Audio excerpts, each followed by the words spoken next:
mother.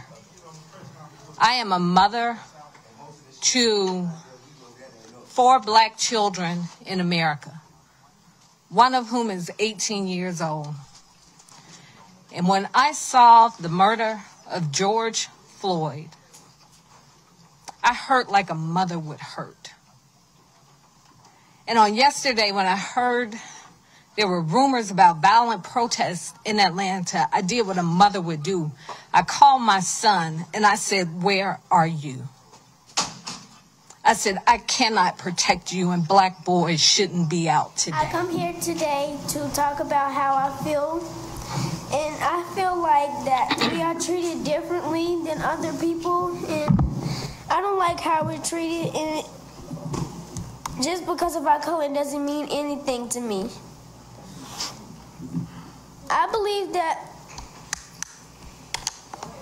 You're doing great. You're doing a great job. And don't stop. Do not stop. It's a pause. We are black people and we shouldn't have to feel like this. We shouldn't have to protest because y'all are treating us wrong. We do this because we need to and have rights.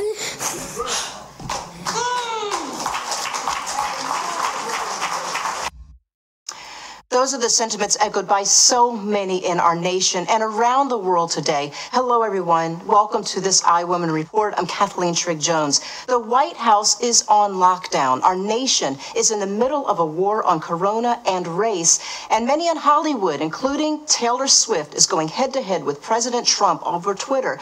What is going on in our world? We've got a really busy show today, so let's dive right into it. Here are our top stories in 60 seconds.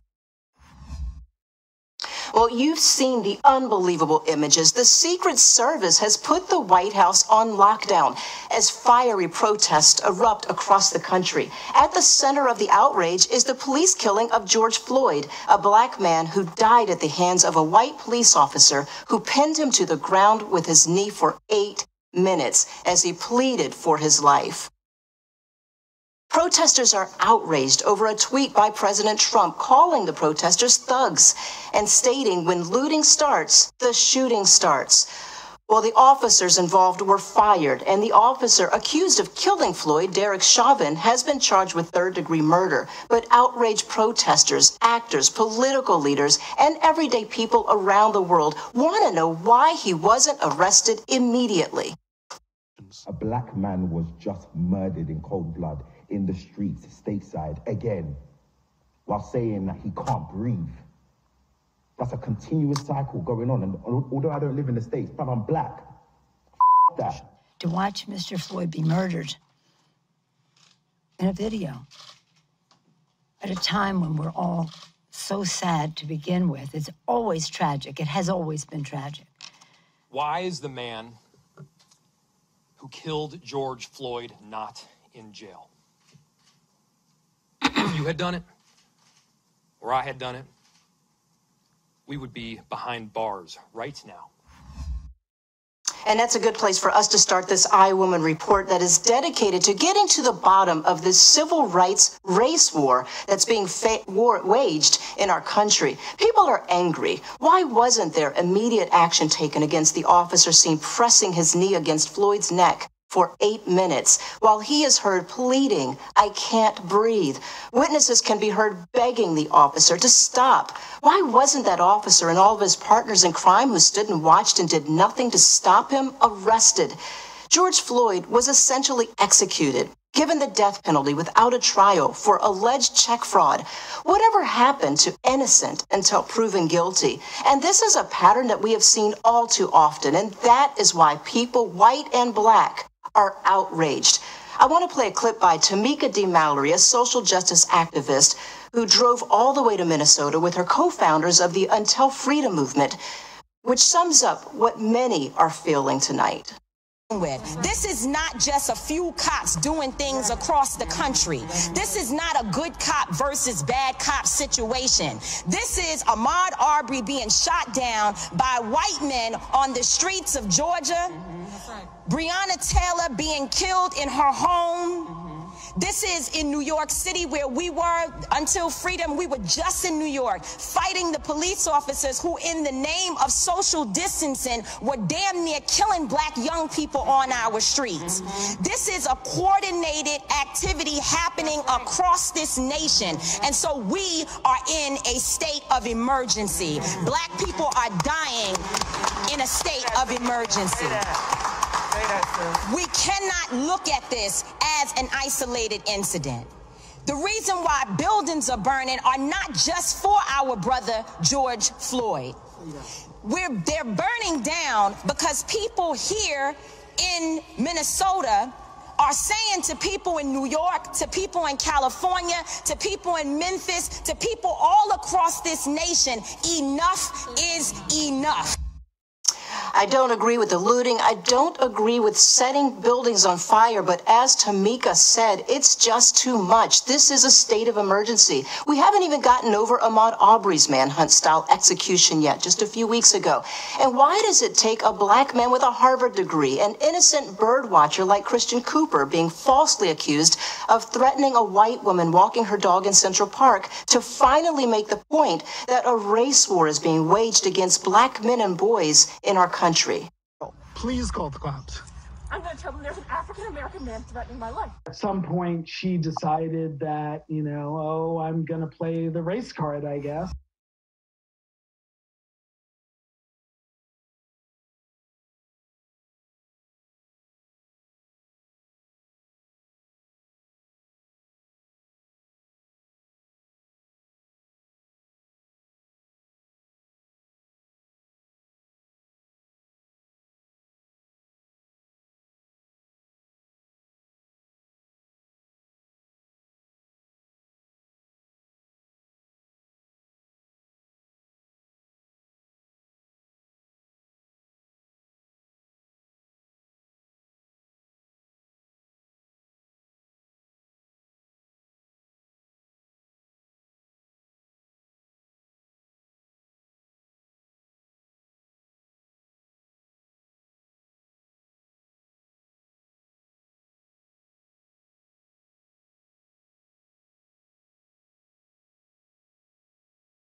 And that brings us to our question of the day. Amy Cooper, the investment banker that you saw in that video calling police, lost her job and her dog, which she had to surrender back to the animal shelter that she adopted him from. But should she have been charged criminally for making a false claim to police? Answer yes or no on our iWoman Instagram page or right here on the screen. I want to hear your thoughts on this one, everyone. Back to our top story, though. Blacks continue to be the go-to, the scapegoat, the target of false accusations by whites. In another incident in Miami, a mother is seen on camera heartlessly pushing her autistic son into a lake to his death and then blaming it on two black men who she claimed carjacked them. And she very well could have gotten away with it, except the whole thing was once again caught on surveillance camera. We love our life. we love Alejandro, and we not agree with whatever they said about my wife. It's not real, and we can talk after that. When are we as a nation just going to admit that we have a serious problem that is as big of a threat to the lives of innocent citizens as the coronavirus is in our country? And let me be very clear, not all whites are the problem or think this way, but it is up to all whites and blacks to do something about it. Let's bring in Dr. Pamela Newkirk, a Pulitzer Prize-winning author and professor at NYU.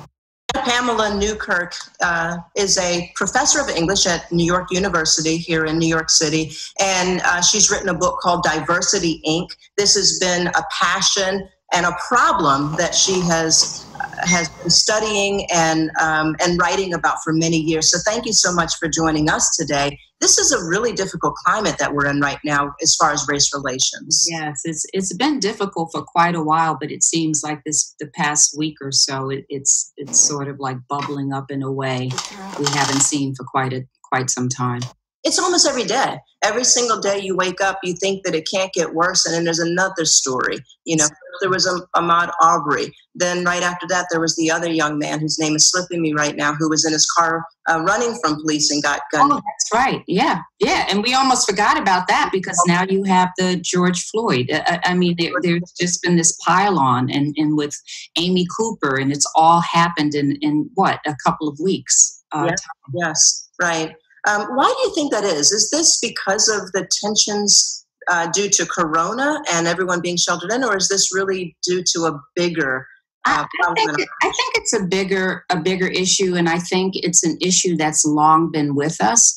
But because of social media and because of the ability of all of us to now be journalists, right, to have cameras and phones and video, and so it could spread a lot more quickly. But obviously, we know that what happened with Amy Cooper in Central Park is something that, I mean, I wrote about it in my last book about this series of other episodes that are very similar to that, where a Black person is just being accused of doing something simply by being, by standing, by walking, by running, by driving.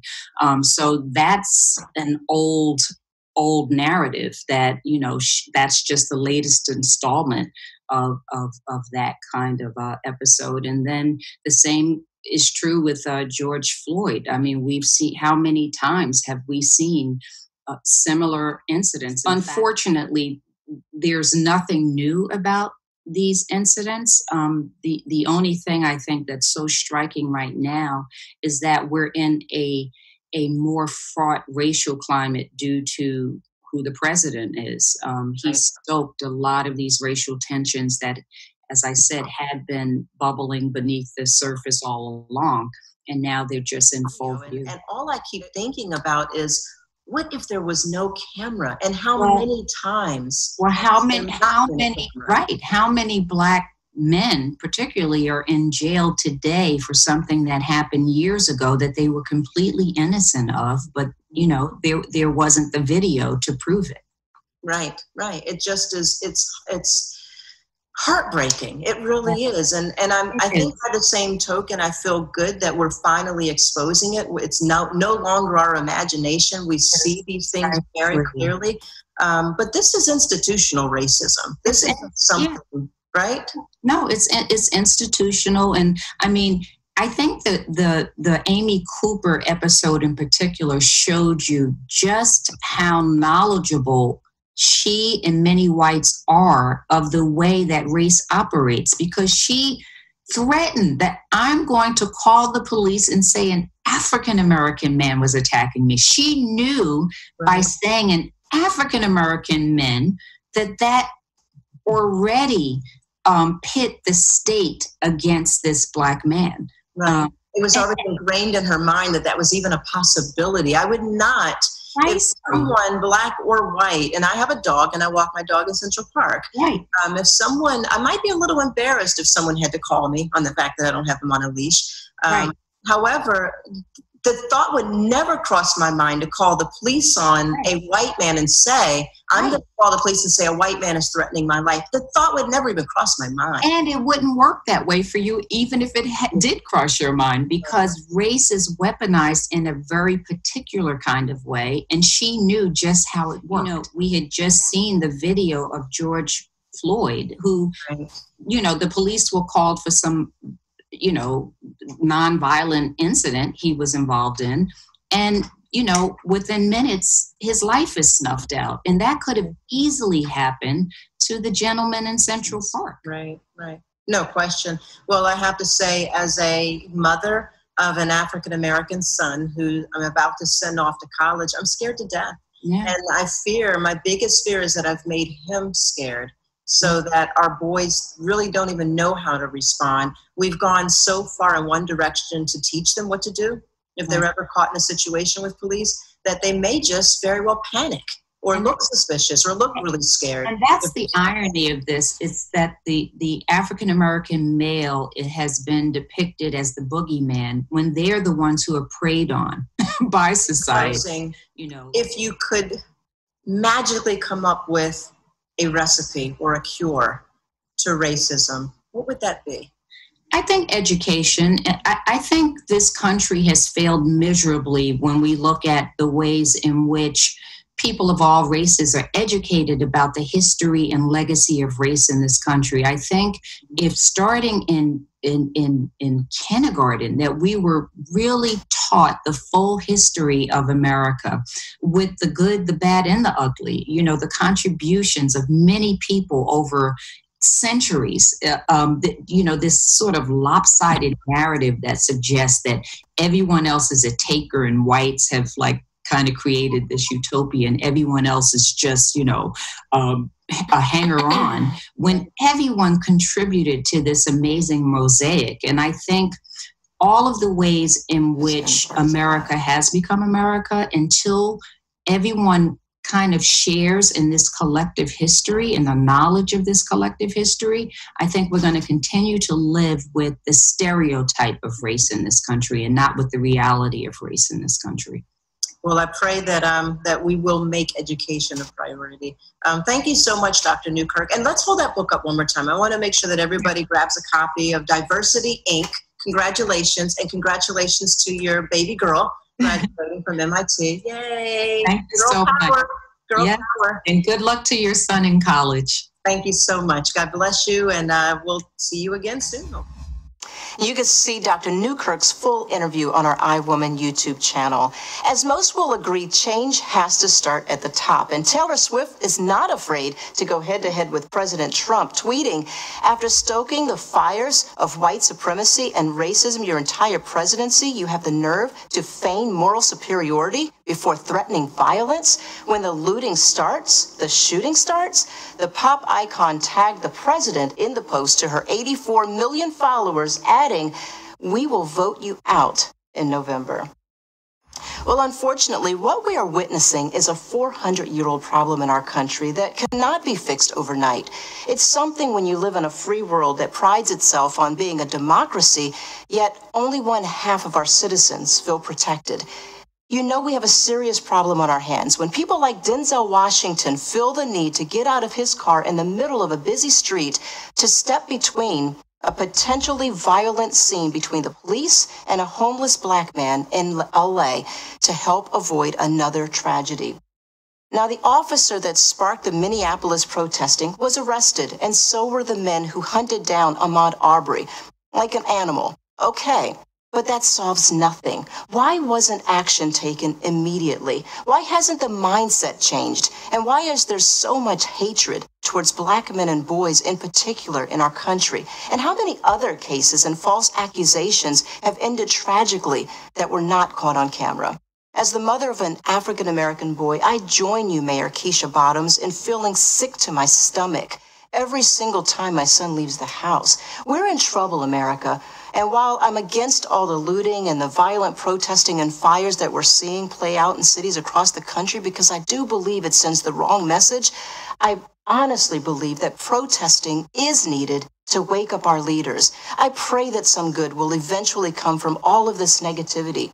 but it cannot and will not happen unless we all band together and make a conscious decision to put our egos and hundreds of years of programming aside and do everything in our power to fix it. That's going to do it for this iWoman report. Everyone, please stay healthy, stay happy, and stay safe as I leave you tonight with this gut-wrenching song that no 12-year-old should ever have to sing. I'm a young black man doing all that I can to stand. Oh, but when I look around and I see what's being done to my kind, every day I'm being hunted as prey. My people don't want no trouble. We've had enough struggle. I just wanna live. God protect me. I just wanna live. I just wanna live.